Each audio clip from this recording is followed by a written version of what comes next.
পাপা কিছু কিছু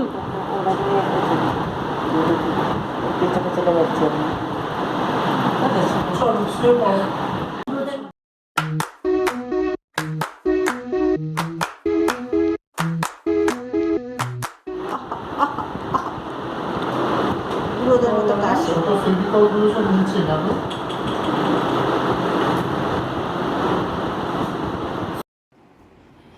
good morning সবাইকে। আজকে পুপুকে দেয়া হচ্ছে ভ্যাকসিন।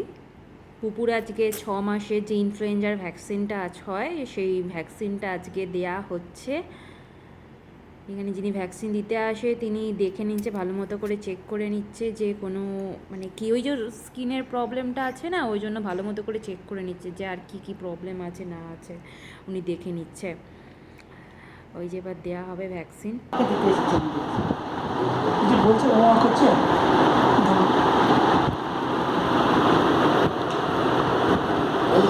আলবো নেড়া করতে হবে, তোমার আলবো নেড়া করতেই হবে।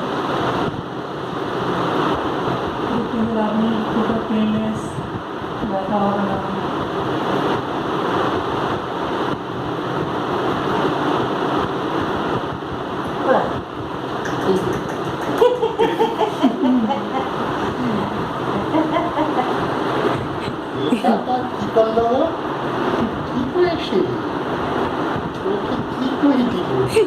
ও অবাক হয়ে রয়েছে কি হলো ব্যাপারটা।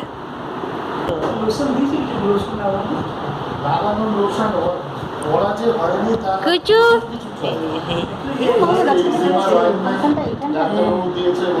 কুচু কুচু রে পাপা তাড়াতাড়ি করে স্নান করে চলে এসেছি। আজকে পুপুকে ভ্যাকসিন দিয়ে গেল 6 মাসের ভ্যাকসিনে। পুপু এখন এই এখনো তুলো লেগে রয়েছে, তাও এখন পুপু শুরু হয়ে গেছে বুঝছি। পুপুর আজকে কোনো কষ্ট হয়নি, আমার দেখে এত আনন্দ লাগছে, আমার খুব ভালো লাগছে। আমরা সবাই আনন্দেই রয়েছি, কারণ আজকে ভ্যাকসিনের ডেটে খুব আমরা টেনশানে ছিলাম কালকের থেকে যে ও আজকে আবার হয়তো কাঁদতে শুরু করে দেবে, কিন্তু না, ও কাঁদেনি। আমাদের পুপু অনেক স্ট্রং হয়ে গেছে আগের থেকে। পুপু একটু রক্ত বেরিয়েছে, কিন্তু একটু রক্ত বেরিয়েছিল, এই যে রক্ত বেরিয়ে রয়েছে।